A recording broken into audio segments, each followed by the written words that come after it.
রাত 2টায় একটা বাচ্চা একা ফুটবল খেলছিল, কিন্তু ও তো 10 বছর আগেই মারা গেছে।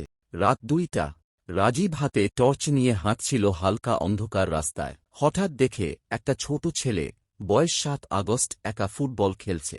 রাজীব অবাক হয়ে জিজ্ঞেস করল, তোমার মা বাবা কোথায়? বাচ্চাটা কিছুই বলল না, চুপচাপ ফুটবল খেলতেই থাকল। রাজীব ভয় পেয়ে হেল্পলাইনে ফোন করল, কিন্তু কেউ ধরল না।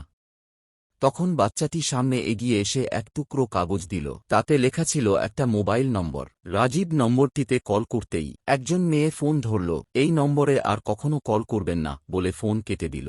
রাজীব চারপাশে তাকিয়ে দেখে বাচ্চাটা উধাও। সে দৌড়ে বাড়ি ফিরে নম্বরটা খুঁজে দেখে এই নাম্বারের শিশু 10 বছর আগে এক গাড়ি দুর্ঘটনায় মারা গেছে। তোমরা কি এমন আরও ভূতের ভিডিও দেখতে চাও? তাহলে কমেন্ট করে জানাও। ধন্যবাদ।